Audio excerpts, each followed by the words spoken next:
Hi guys, it's Ksenia. Welcome back to my channel. In today's video, I'm doing a dedicated review on this brand new launch right here, which I didn't know was coming until I saw a couple ads and I'm like, I have to get that. Like, out of all of the ones she released, this is the one. I feel like lately I've been doing a lot of sweet themed videos, so for my fresh lovers out there, which I don't think there's many of you, if you're a fresh lover and you watch my channel, let me know in the comments. You're a real OG if you stick around and watch my videos and you like fresh scents. I know there's a couple of you out there and I will get to you guys, I promise. I'm gonna get to the freshies very soon because I have some really great recommendations, but I think it's safe to say the majority of my audience loves the gourmands, and these are some of my favorites to talk about. Now, this perfume is not necessarily gourmand. I would not call this gourmand, but we have yet another predominantly vanilla based fragrance. This is by the brand Orebella, which is Bella Hadid's new fragrance brand. I actually did a whole video with the first 3 released perfumes in this line, so you can check that video out. I'll link it up here. The other 3 were pretty good. One of them ended up being my favorite out of all 3, which was the, I don't remember what it was called, but it's the one in like the yellow juice. I'm gonna put the name and what it looks like right here. That was my favorite. It had a very similar DNA of scents like Alien by Thierry Mugler. It was a very white floral scent, but it was actually really sexy, and I think I just loved it because it reminded me so much of Alien, which is one of my favorite scents. So when I saw that she was gonna release this, I waited to the launch and it was finally at my Ulta stores this past Sunday. This is called Nightcap. So with all that said, let's get straight into my review of this new fragrance. Please subscribe to my channel if you haven't already and turn your post notifications on, and let's get started. Before I actually get into the perfume, if you're just stumbling on this video and you have no idea what this brand is, they're a little bit more unique than your typical fragrance. These are actually alcohol-free perfumes, and you can even see, I don't know if you can really see on camera, but they have a lot of oil in them, and before you spray them out, you're supposed to shake them so that the oil kind of disperses. Because they are alcohol-free, they're not drying. You can spray these directly on your skin without worrying about it drying your skin or anything like that. They are a lot better for you than most perfumes out there are. Now, when I did my first video kind of introducing this brand, I got some comments of people saying there's perfumes like this out on the market, it's not that unique. And while this is not the first of its kind to do this sort of thing, like alcohol-free perfumes, it's one of very few, so I think we can still appreciate that. At least I personally do. And also the packaging, I love this packaging. It is so freaking beautiful. It looks like a little gem. The little gold details, it says Orebella here, and then the name of the fragrance right here. The gold, I don't know, I'm just really loving it. Sometimes with these celebrity perfumes, there's not a lot of emphasis on packaging. Not that that really matters, but I feel like for a perfume lover, that is like a nice addition. These perfumes have a bi-face formula, so it's supposed to be nourishing to your skin. And something actually pretty cool about these, by the way, I feel like I'm talking about this so positively, and every time you talk about something in a good way on YouTube, you run the risk of people thinking that it's sponsored. This is not sponsored. I was not sent this. I have no affiliation to this brand whatsoever. I just genuinely like what they're doing. Lately, more than ever, I've been really getting into diving into the ingredients of my stuff. You guys don't even want to know how many products I decluttered because I've just been doing a lot of research on ingredients. That's not to say I'm going to stop using my regular perfumes, but I do acknowledge now how bad that they are. I try not to spray them on like my neck anymore. I used to do that. I never spray perfume on my neck anymore, especially in my thyroid area. If you know, you know. I have issues with my thyroid. I have Hashimoto's, so I don't spray perfume directly on my neck. The only place on my skin that I really spray perfume nowadays is kind of like my hands, my arms, but like more vulnerable areas I kind of stay away from. But with the fragrance like this, you kind of feel a little bit better about it because the ingredients are just a lot better for you, and these are made with essential oils. So that's kind of a little bit about the background. Now let's get into the actual scent. So this was released as a vanilla fragrance. It's supposed to actually be an oriental vanilla, so it's got a lot of spice to it, and I definitely went into it with that in mind. I think if you go into this just thinking this is gonna be your basic vanilla that smells like vanilla extract or ice cream smelling like that, I think you're gonna be disappointed. This is not a basic vanilla. This is a very complex, extremely woody and spicy vanilla. So you gotta love some complexity to your vanillas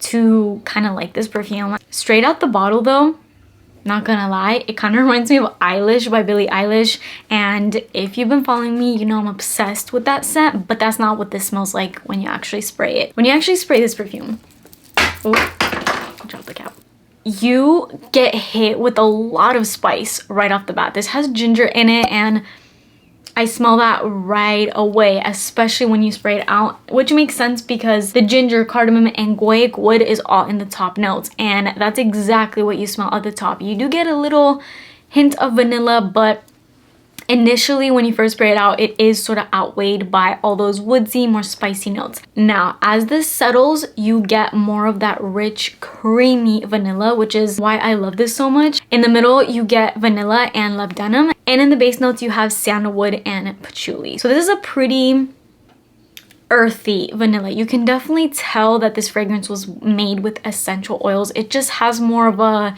natural vibe to it, as in it just smells earthy, and I actually really love that about this because I have a lot of vanilla in my collection. Obviously, it's like my favorite note ever, and so it can be really redundant for me to add more vanillas into my collection, even though I don't care because I love this note and I try not to have a lot of repeats. But with vanilla, it's one of those notes which just gets me, okay? And I probably do have repeats in my collection, but I was happy with this because I don't think it smells like any other perfume I have in my collection.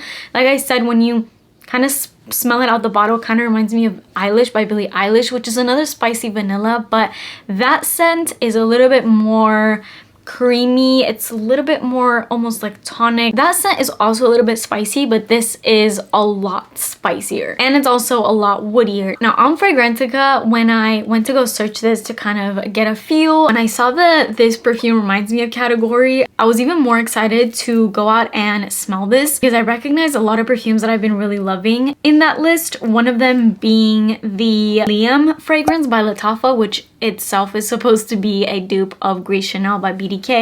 I've been really loving that. I also saw Versace Crystal Noir listed, and I thought that was kind of unique because there isn't many perfumes that have come out that smell like that perfume. That one is pretty one of a kind, I would say. So when I saw that it was supposedly compared to that, that made me even more excited to test this one out. But I do have to say, it does not smell like Versace Crystal Noir at all. Not even a little bit. I don't even get Liam by Lattafa. Those scents are a little bit more fresh. This is a lot sweeter. Like, yes, it has a bit of that spicy element, but that vanilla is pretty heavy in here, and I do really like it. I think the scent is really seductive. It's really sexy, and I love me a good woody vanilla. And this is kind of like a guilt-free perfume because, you know, you're actually putting something good on your skin. And something that's a little bonus about these fragrances, which at first, that's not why I bought these. I didn't even know that this could be a little bit of a two-in-one product. Obviously, I know that these are a bi-phase formula, so it has a lot of oil,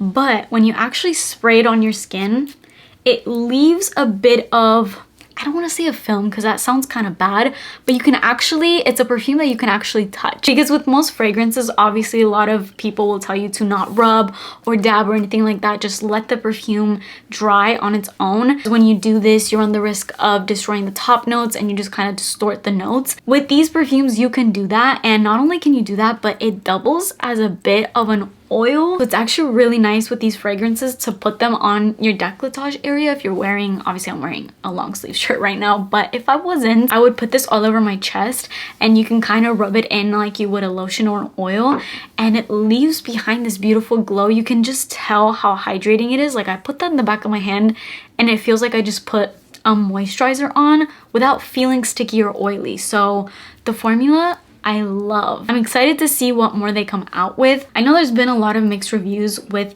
this Orebella line, but I feel like people are not understanding the fact that these are essential oil based fragrances, and most essential oils are earthy, so you're not gonna get your typical designer fragrance smell out of these perfumes. And I think a lot of people are going into it thinking these are gonna smell like your typical fragrance, and it's just not. So you just kind of have to go with that in mind. They're pretty unique. And this is also kind of weird, but initially when this opens up, it reminds me of Coca-Cola, which is so odd. But that's the first thing I thought of even when I first sprayed this out at the store after not smelling it at all. I'm like, this smells like Coca-Cola. Now, it does die down a little bit, but even in the dry down, I'm getting root beer or Coca-Cola in a really good way. It's just a unique perfume. And this scent, I feel like gets better with time because the longer it sits on your skin, that vanilla just kind of deepens and it gets creamier. And in the end, you're just left with a delicious woody vanilla on your skin. It actually lasts really, really well. I think that definitely has to do with the fact that has a lot of oil to it, and oil usually sticks pretty well to the skin. Price point wise, these come in 3 sizes. The one that I have here is the 1.7 fluid ounce, and this retails for $72, while the 100 ml 3.4 fluid ounce retails for $100 even. And you can also get these fragrances in travel sizes. The travel sizes are $35. So it's really nice with these perfumes that you get 3 different sizes, because with a lot of celebrity perfumes, you don't. That's my full review on this new perfume. I really like it. I think it smells really natural and woody and grounding. You definitely have to like your vanillas pretty spicy to enjoy this one. You gotta be into the ginger and the cardamom, and you gotta love a lot of woodiness and more of just an earthy vibe overall. If you like that, then I think you would like this. If you don't, maybe give it a sniff. I don't think this is the safest blind bite in the world, even if you are a vanilla lover, because a lot of vanilla lovers like basic vanilla scents, and I don't mean that in a bad way. Most of us just like a plain vanilla, whereas this one is a lot more complex. So definitely keep that in mind when you go into it. I give this fragrance a 9 out of 10. I think it smells great, and beyond all of that, I just really love the formula. Ingredients have been really important to me these days, and although I still love my perfumes and will use them always, I am just a little bit more weary these days about certain ingredients. And if you actually look into it, unfortunately, fragrance is one of the most chemically potent products out there. I mean, a lot of products have a lot of crap in them, but with a lot of perfumes, they could potentially be endocrine disruptors and things like that, which sucks so bad. Like, why do I have to love perfume so much and also be a little bit afraid of them? I think like everything, you still have to enjoy the things that you love, but I have been a little bit more careful about applying them in certain spots. Even if that doesn't make any sense, it makes sense in my brain. At least it makes me feel good, you know? I don't know. I don't even know what I'm saying at this point anyway. That's it for this video. I hope you guys enjoyed it. Let me know what you think about this one if you end up smelling it. Leave me your thoughts in the comments down below. That is it for me today. Please subscribe to my channel if you haven't already, and turn your post notifications on, and I'll see you guys in my next video. Bye!